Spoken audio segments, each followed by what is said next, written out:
Alright, what is up, Starseeds? I am Sydalexandria, and this is episode 350. Okay, this is the 7th Q&A, and I have a little handy-dandy paper filled with questions. So I'm going to answer them.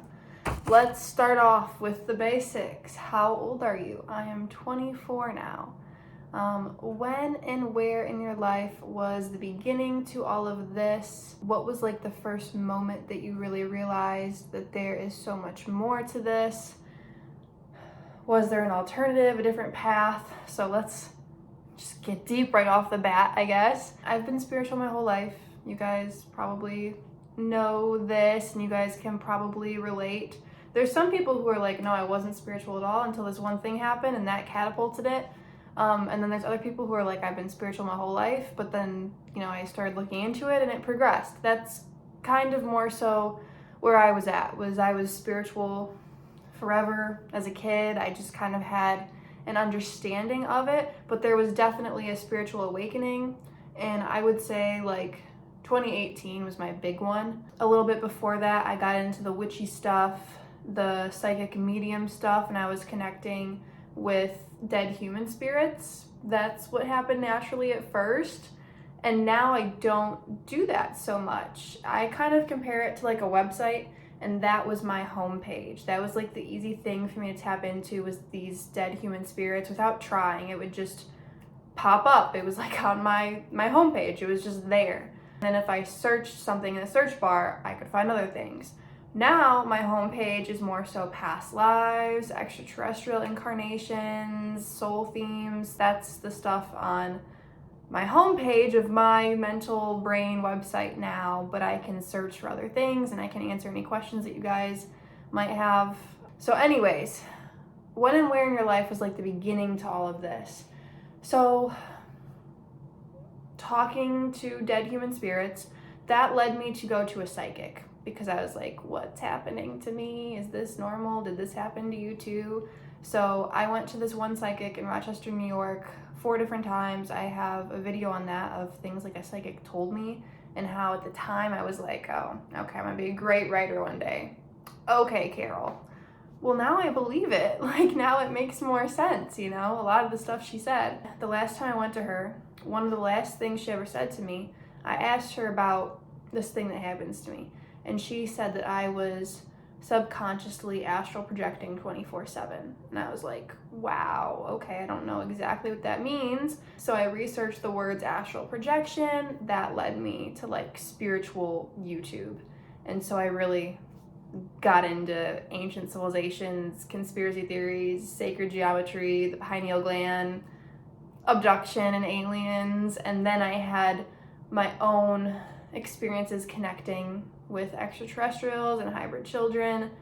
So it just kind of unfolded from there. And then once I had my son, I started looking into the ingredients and things even more. Like as a teenager, when I was getting into, in 2018, 2019, when I really got into like government, what they're doing, poisoning us, I stopped using aluminum deodorant and I stopped using fluoride toothpaste, like the two most basic swaps you can make.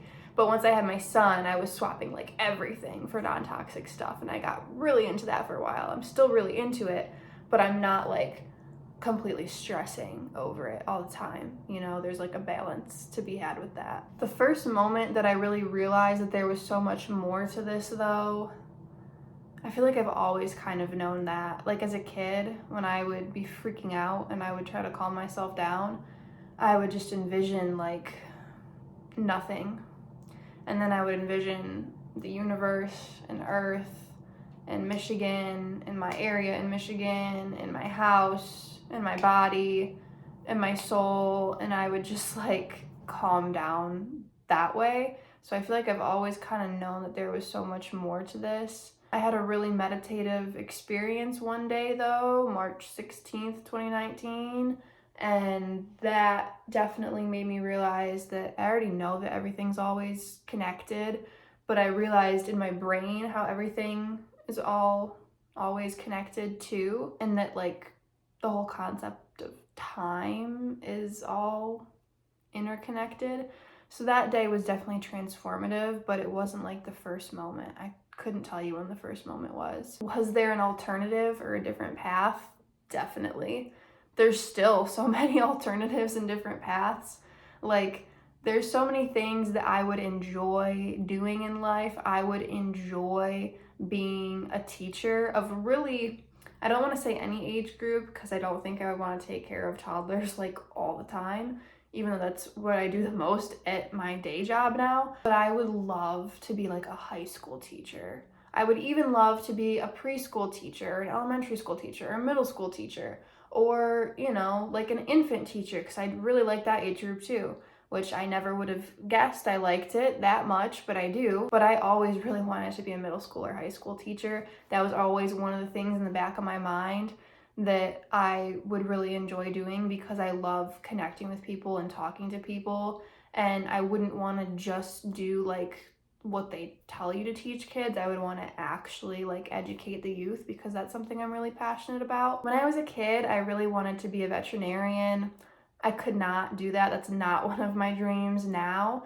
But some of the other dreams I had when I was a kid, like to be a rock star, to be a singer, an actress, I would love to do that. Like, maybe not so much an actress in somebody else's movie and TV shows, but I would love to be like a director, a writer, something like that, but then also act in it as well. I feel like that would be fun, but that would just take up way too much time that I don't want to do.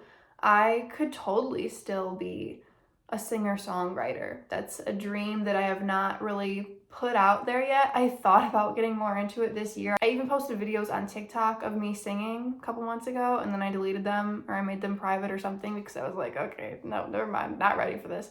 Not ready for all that judgment of me like singing and stuff. I used to take singing lessons, and I used to have a really beautiful voice, and now I've kind of damaged my vocal cords a bit from singing too much, from not upkeeping with my vocal exercises, from smoking when I was a teenager, from screaming and yelling when I was a teenager, I'm sure.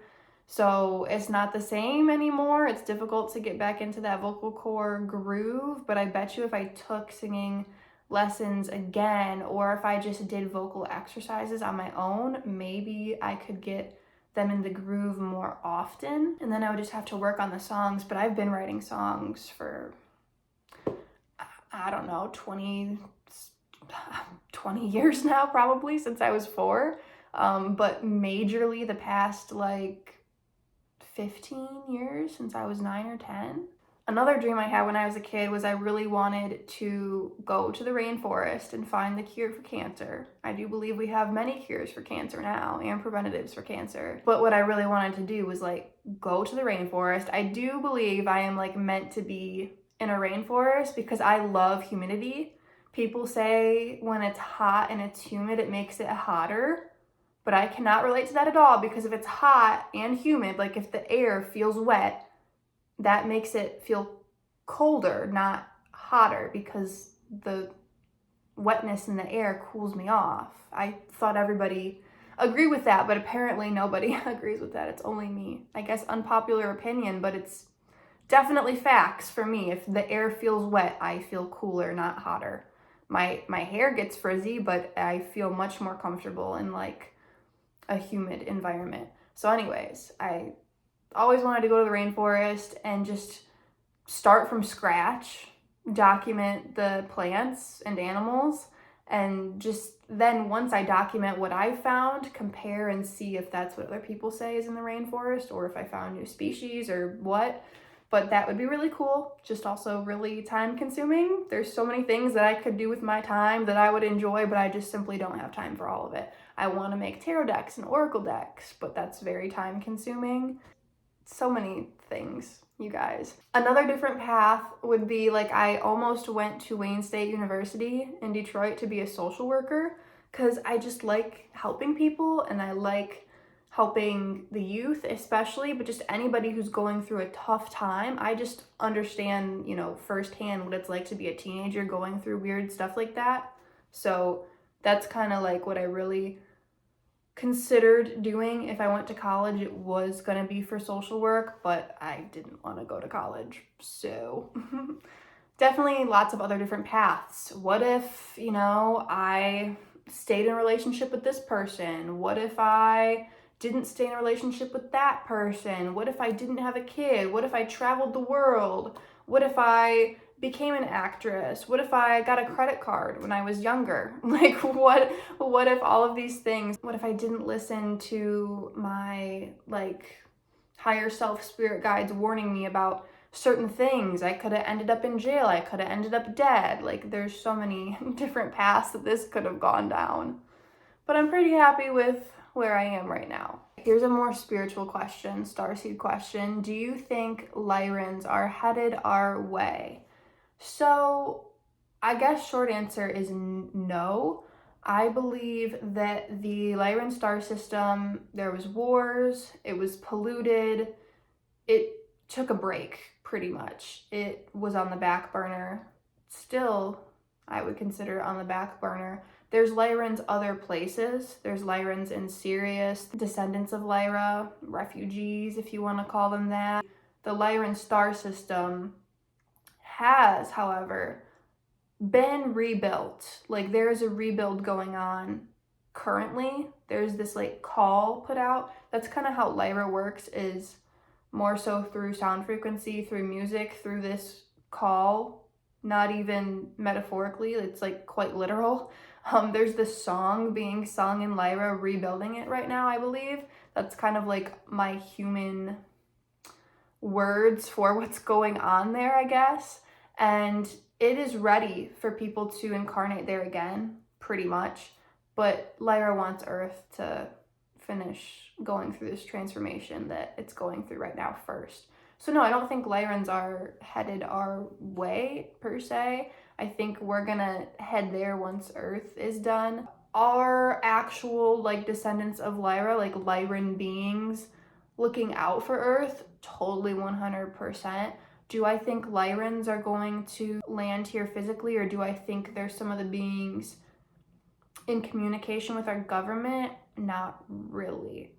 More of a Pleiadian thing, which has ties to Lyrans, but the Lyrans themselves that are in like physical bodies, I don't think are really getting involved with that. They're getting involved with it from a ethereal sense, not a physical sense.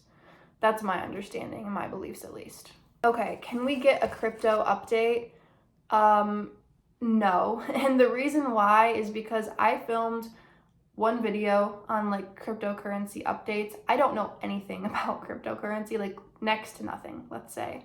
I used to do comments for Ryan Matta, and I was hearing all of these crypto terms when I was responding to these comments and weeding through them for him. So that is why I know some crypto like coin names, or I don't know the lingo fully, but that's why I know some of these names. That's what led me to get that spark for a video, but I'm not hearing these crypto names anymore. Maybe I could do an update, but nothing is coming to me right now. For some reason, I got this download and I could see like where these coins were headed, and some I didn't even have a name for because, like I said, I'm not into it.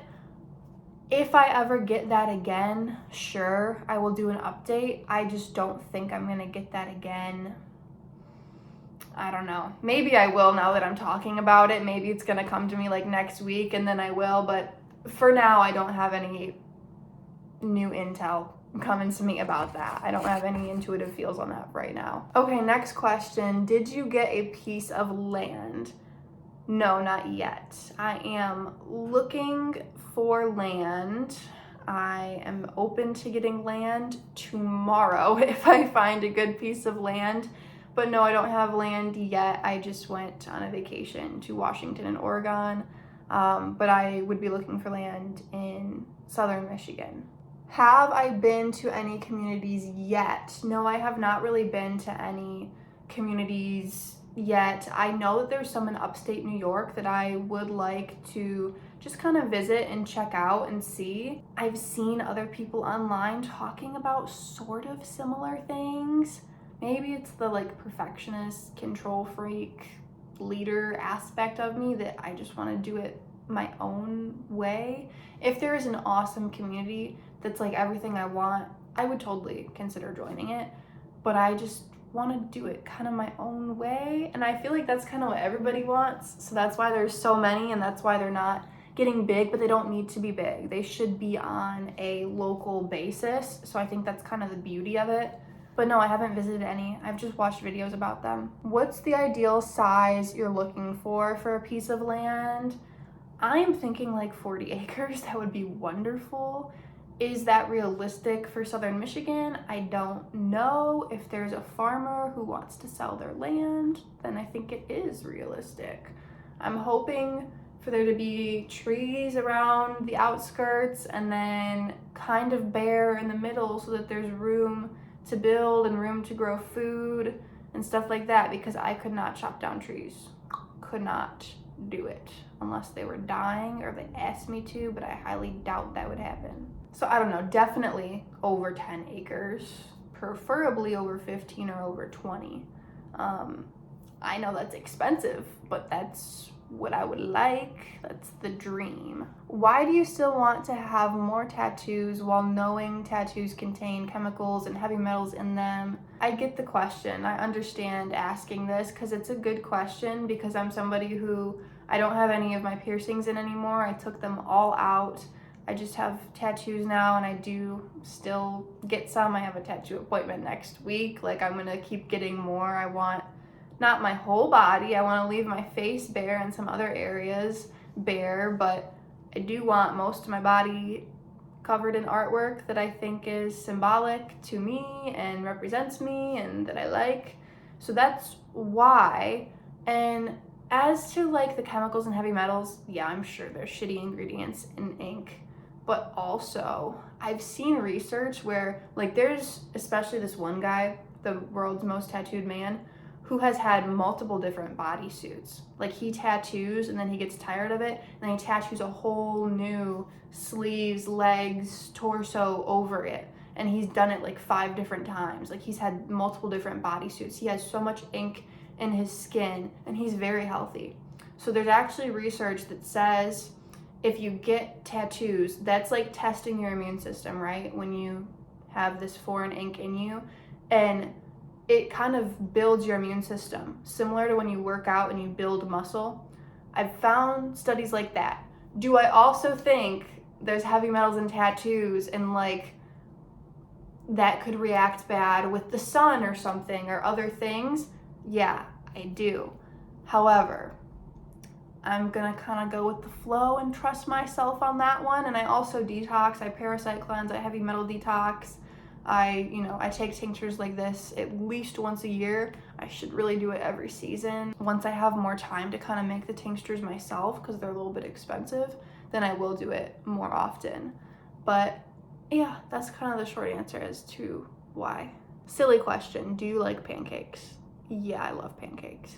Do you have any allergies? No, not that I know of. Do they even have money in the higher dimensions? This is a trippy question, and it totally depends what higher dimensions we're talking about. Other places, other star systems, they have, it depends on which one we're talking about, but like when I think back to ancient Aquila, it's probably not like that anymore in Aquila, it's probably like angelic headquarters now, but they had this, maybe it was a monetary system, but they had this thing where like they felt like they had to go to work, they couldn't be late for work. And they had like the rich, which was the government. It was like a monarchy family situation, and then everybody else was kind of the middle class. There wasn't really any poor people. So, I mean, I don't really think they have money most places. It's a sense of you should do this for your community, and they do it, and it's a high enough vibe that there's not issues on earth. Like, people would call that socialism or something. Doesn't work like that in other places because they have these good intentions. Because it's high vibration, you can't have the bad intentions there because it's not a vibrational match. But they do have forms of trading and energy exchanges and stuff. It might not be the same as money, but there's similar, you know, systems in some places, and then in some places they don't have it. I haven't seen any place that has like cash or even like crypto or credit card stuff like we have. I haven't seen that anywhere. Do they have it somewhere? Maybe, but we just kind of invented money. Like, the things that have real value are food, water, shelter, tools, stuff like this. Like, if an apocalypse happens, I've had this conversation with people, is a piece of paper with some dead dude's face on it really gonna get you anywhere in an apocalypse? Like, no. It's gonna be, hey, I have an extra tent. Like, it's gonna be goods and bartering. That's what's gonna matter in a situation like that. Side note, but whatever. What's the best day to buy a lottery ticket? Thursday, generally speaking. Thursday, it's ruled by Jupiter. I also just really like Thursdays, but Jupiter is a benefic planet. The other benefic planet would be Venus, so Friday would also probably be a good day, generally speaking. Sunday, ruled by the sun, so that would be good. Like, you're shining bright, you're winning the lottery, you know. Thursday, Friday, or Sunday, but you could tailor it more towards you. So if you're just literally looking for a day of the week, what planet, you know, rules your rising sign? Like, my rising sign is Virgo using Western astrology. So Mercury is a planet that rules me pretty strongly, but I also have a lot of stuff in Scorpio, which is ruled by Mars. So it kind of depends. Like, Wednesday is Mercury day, Tuesday is Mars day. So pretty much any day of the week is okay for me to buy a lottery ticket. But if you want to get more into not just the day of the week, look at your astrology and look at predictive astrology, look at synastry charts between your chart and what's happening right now with the planets to see when the actual Venus or Jupiter in the sky is aspecting one of your planets, like your sun or something, or your second house of money, if there's any planets in there. You can totally use astrology to predict when a good time to buy lottery tickets are, but I don't want to talk about that too much. This is for entertainment purposes only. I thought when you use soap nuts to wash your clothes, they smell like soap nuts afterwards, don't they? I mean, yeah, but soap nuts don't have much of a smell. That's what I used to use for my laundry detergent, was these like nut-like berries. I forget what the plant is called, but they came from India and they're really good. There's nothing bad about using them, in my opinion, as laundry detergent, but I just found this brand Mosey, which is like family-owned, small business, and it has more of a scent to it, and it seems like it's all natural, good ingredients, so that's why I've been using it. I would love to grow soap nuts on a tree one day, though, and have that for my soap and laundry detergent, because there's really nothing wrong with it, but you just have to use a lot of these nut berries and keep putting more in the bag if you want them to smell more. But generally they don't really smell like anything. They're clean though, they just don't smell like much. All right, can you make moon water if the moon isn't full? Of course you can. You can make moon water whenever you want, especially if you're going through a phase in your life where you're like new beginnings, like you're trying to transform in that way, then make new moon water instead of full moon water. Or if you're like progressing, building up, or you're someone who needs more of that progressing energy, needs more of that building up, working on things energy, make, you know, waxing moon water, waxing crescent, or first quarter, waxing gibbous. Or if you're somebody who needs to release things, make waning moon water, waning gibbous, third quarter, waning crescent. Or if you're somebody who wants that like peak energy, make full moon water. Totally depends. I really love new moon water, to be honest. They're all useful for different things. Could you share your thoughts on how crystal healing works, how to clean, charge them, and program them? So yeah, I've done a few videos on crystals. I can leave that playlist in the description of this video. I think they're all actually in like my witchy playlist now, but I can leave links to those actual crystal videos too. And my latest crystal tour that I did. I don't really buy crystals anymore. This is kind of getting into the second question within this one. Do you collect raw crystals, clusters, tumbled stone, crystal wands, etc.? So I don't really buy crystals anymore unless they're secondhand or unless they are from like a very ethical source. I believe the earth wants crystals to stay in her, in the ground, in the caves, because it's helping to heal the earth. Yes, you yourself having some pieces of those crystals, if you feel like they are meant for you, can help heal you, which then in turn heals the earth. But it's a weird kind of energy there. So anyways, I don't like buying new crystals. I don't like supporting the mining of crystals from the earth unless, like I said, it's a very ethical thing, or unless I'm going crystal hunting or something, which I haven't done yet, but I have a friend who does that and I think it's really cool. But crystals can definitely like heal you. They're good for certain things for sure. This is one of the first things I got into when I was into the witchy stuff and talking to dead humans. Like, I had my fair share of crystals in the beginning and I was really into what crystals were good for what. In general, like whatever color the crystal is usually good for that chakra.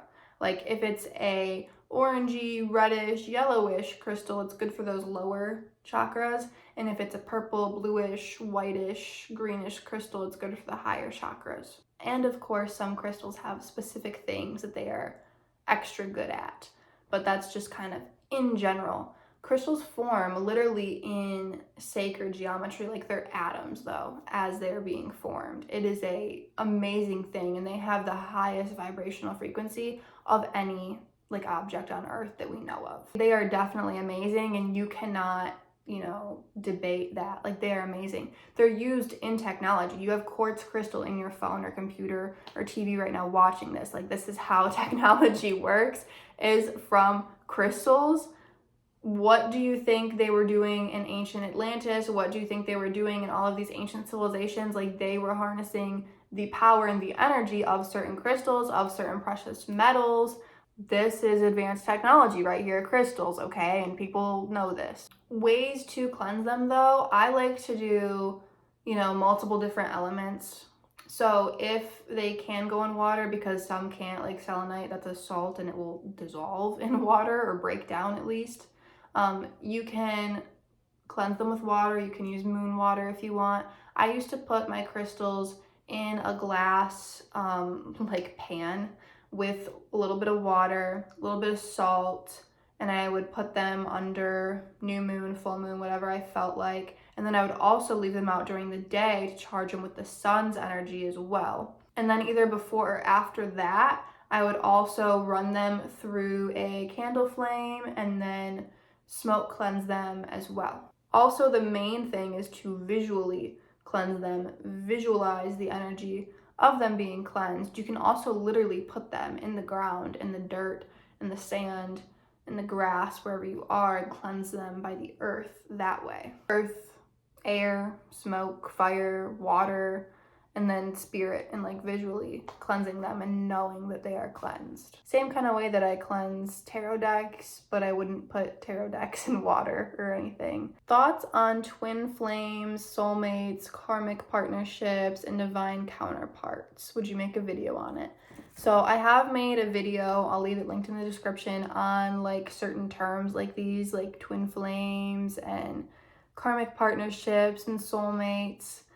I think, screw the labels, but they are useful when kind of describing things like this. I think the term twin flame is extremely overused and it kind of annoys me. Unless you are biological twins, I wouldn't use that term, but they are real. It can happen. I don't claim that personally, just because there's no need to. Okay, you don't need to make it that serious. Soulmates, fine. Like people who your soul feels connected to. Like there is a strong relationship and connection there. People that you've had past lives with, you can call that kindred spirits or something, or part of the same soul tribe, soul family. As far as romantic relationships go, because soulmates and twin flames and even like karmic relationships doesn't have to be romantic. It can be, doesn't have to be. But as far as romantic relationships go, I really like Boho Babe. She kind of explains how there's different types of relationships And she's good at picking labels and rocking with them for certain people's relationships. I am more of like a, this is on a spectrum and screw the label type thing, but I do like how she does that. I guess watch that video if you want my take on those terms, but basically at the end of the day, screw the labels. How someone makes you feel is how they make you feel. Could you have had past lives with people? Sure. Could you have parallel lives with people right now? Sure. Could you be kind of meant to do things in the future with them more still? Sure. Could you not? Sure. Sometimes there's connections in this life that are really strong and they're meant to be really strong. And if they kind of fade in that romantic sense, that is okay. You can leave it be. You don't have to continue with it. However, growing with somebody is also really beautiful too. It depends on what you want. Just see how you feel, see what your intuition's telling you, see what your spirit guides are telling you about them. It doesn't matter like if they are a twin flame or a soulmate or what have you. What matters is like how they're showing up for you or how they're not showing up for you, how your lives align or how they don't align, if you have a spark or if you don't have a spark. But most importantly, if you want to continue that connection or if you don't. Just because you have some amazing connection with somebody from the past doesn't necessarily mean that you need to continue that though. That being said, it is hard to find future partners who can compare to that when you have the bar of emotions set so high. I can relate to that. It's difficult. Someone asked me, what personality traits do I look for in a significant other? I have a list on my phone/computer, so we broke out the computer since I'm filming on my phone. So I'm just gonna kind of read from this list. They need to be open-minded, spiritual, hippie, conspiracy theorist that loves listening to what I have to say and is at least open to being consciously aware of what they consume and produce. Low tox, low waste, environmentally friendly. Is street smart, but not living the gang life anymore at least. I don't care about their past. It's the present that matters. Not asking specifically for an ex-gang member though, just someone who has common sense, street smarts, can hold their own, isn't a pussy. And if they make music or rap, they should actually be good and not sound like a fool. Has ambitions, drive, passions, interests, curiosities, good work ethic, and knows how to prioritize what is important, is clean, sober, and not a lazy bum. Is okay with me being friends with my exes because I probably always will be. And most importantly, is okay with me being a mom and hopefully wants like 2 more kids. And then some deal breakers would be if they're super religious or if they're super atheist, like anything that's not spiritual or doesn't believe the same stuff that I'm into is just not going to work. If they don't like kids, that's obviously a deal breaker. If they don't like animals, that's a deal breaker because that's just weird.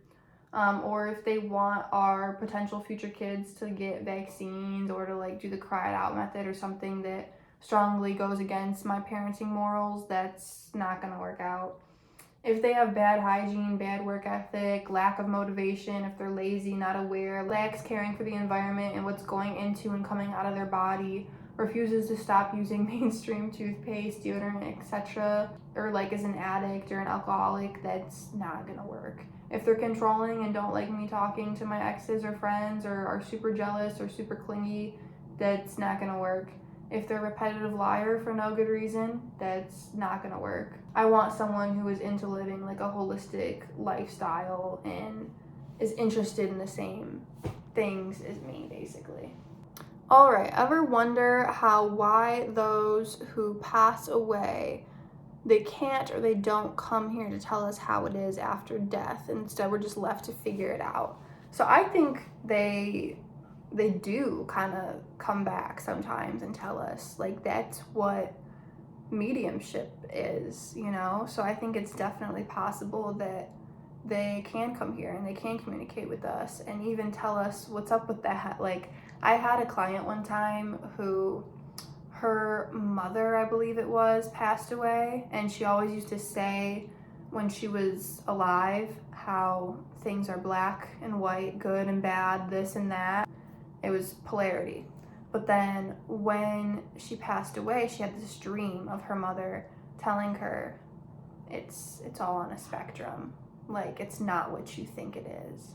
And so that's just one example that I think is really cool and makes sense. I've had my own experiences communicating with these crossover loved ones and stuff where, yeah, like they tell you they're okay, or sometimes you have to cross them over into the light and then they're okay. The babies wanted to be held, so we're gonna finish off this video while holding them. This is Kimba and Pearl, by the way, my dad's dog and my dad's girlfriend's dog.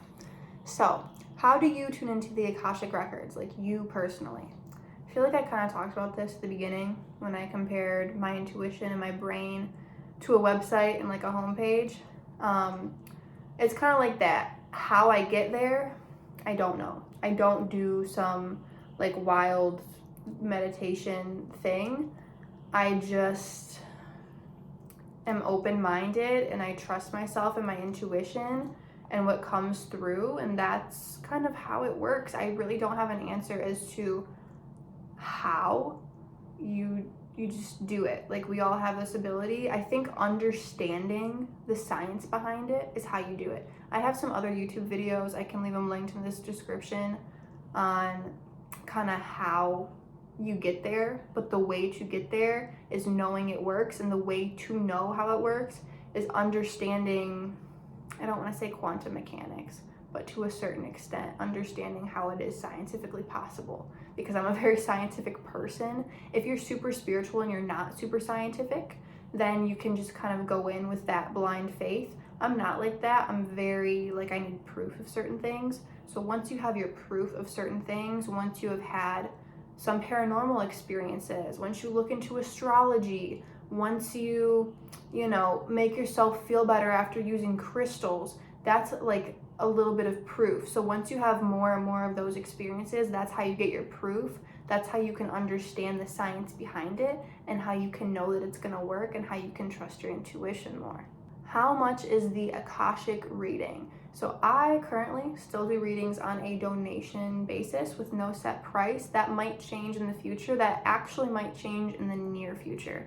Not quite sure. Right now I'm still doing them on a donation basis. 2-3 years ago I made a bunch more money from it than I'm making now, but also I haven't done an interview on a different YouTube channel in a while, and I've been trying to write my book and doing these other things. I do really appreciate donations. Like, that's how I keep doing this, and if I ever want to get bigger and progress more with this, I'm going to have to keep at it and receive donations to be able to keep doing it, or else I'm gonna have to keep my day job working at the daycare.